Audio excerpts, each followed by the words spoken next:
My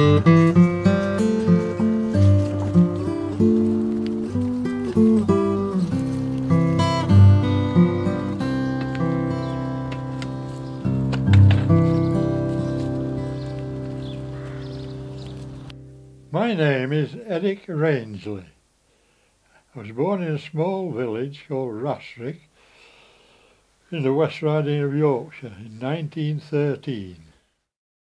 One of my first memories is I was being washed on the table by my mother, and there was a knock at the door, and it was the local warden who was to turn the lights out because the Zeppelins were over Sheffield.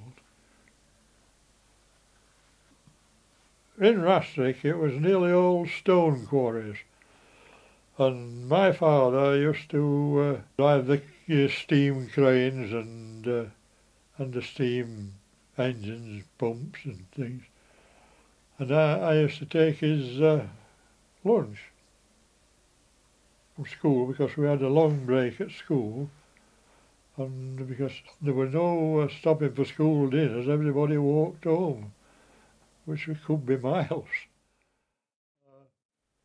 Later on, one of the quarry owners that he worked for, he bought a car which was, in those days, was the Model T Ford.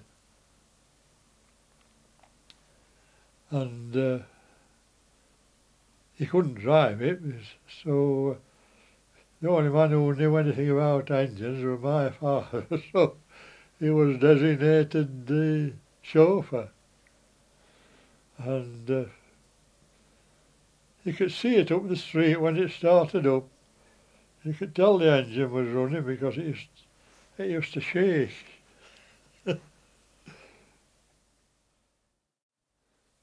One of the quarry owners, he was well known for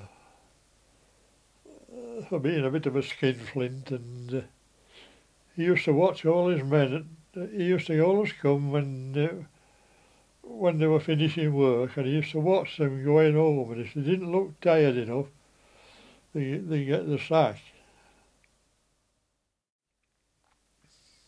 At 14 I left school to work at John Dewar's worsted spinners in Elland.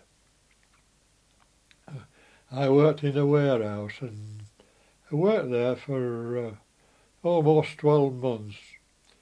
We were on 6 till 6. I used to get up at 4:30 and catch the 5:28 train from Brighouse. But after we'd been there almost 12 months, the flywheel burst, and it weighed 20 tons. It was bolted together in 4 segments. One of the segments stopped in the engine room, and one went up into the 4th room of the mill. It was a 5-storey mill, and one stopped in the mill yard, and another came across the mill yard through the manager's office, which he was just leaving,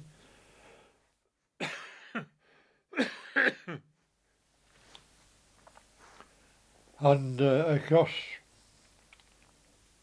into the room where I worked, against the machine which I'd just walked away from. The next I remember, everything was covered in white dust, and there was nobody scratched or knocked, except the horse in the mill yard that bolted.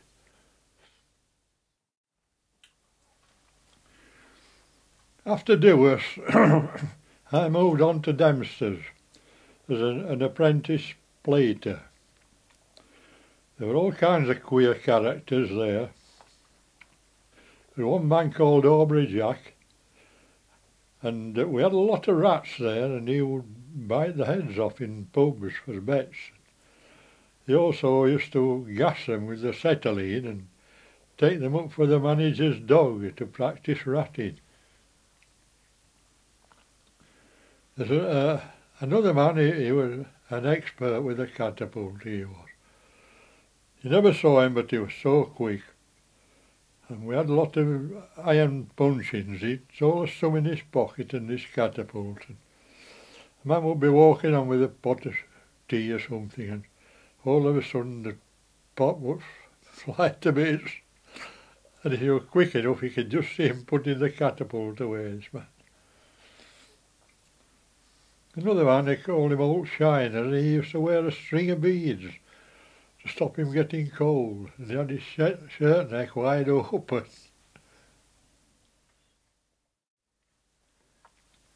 It was a constant reminder of the First War, with the people with arms off, legs off, and they even seen one person with both legs off walking on the footpath with both arms.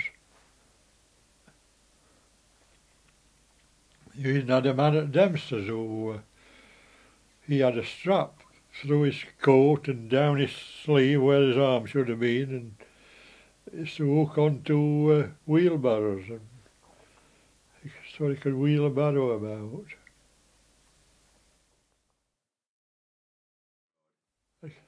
Across the road from us, they had a business, and there was three young men, and the dads had this business, and one of them, all the lads then were getting motorbikes, and mostly second-hand ones because they couldn't afford new ones. And this lad, he got this big Rudge multi. I think it was built for sidecars or something, but there was no sidecar on.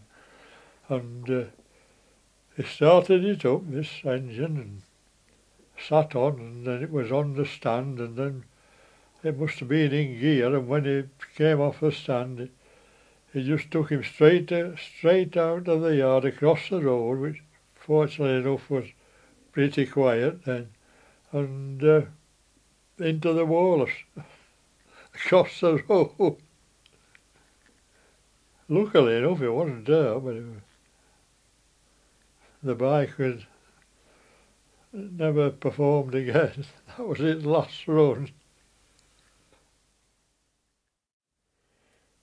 1940, I was called up to the army. 24th of June, all the local lads went to Halifax Barracks, and we were there, and they opened the big doors, and in came the local rag and bone man with his horse and cart. Where were to put my horses? Which caused quite a stir. During the war I was at HQ with the specialists, and we had to cross the river one night. This was in Northern Ireland, and we had these canvas boats with a wooden stretcher across, and one of the boats started sinking. They hadn't got the stretcher in position, and the officer shouted, "Who's in the water?"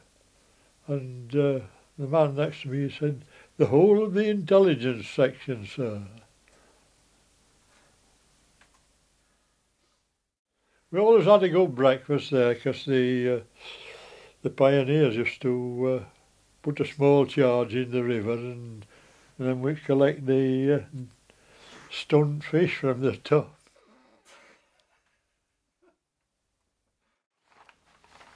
Originally, came in, they said, "Who can ride a motorbike?" So I volunteered. Oh, that would be a nice job. But so they gave me a brain carrier. I had to get in and drive it. That was all there was to it. And I managed to take 6 yards of fencing down with one track. They were track vehicles, of course. And our officer, he was a young lieutenant, very raw recruit he was, and he was getting all these papers out and all to fill in, and he got stuck with it himself at this, and he went to the captain and asked him, "Oh," said, "my God, man, throw the things away." He said, "There's a war on." He said, "The house corner down there." He said, "The pioneers are following on, building them up." That's all the stories that I can remember at the moment. I hope you've enjoyed them all.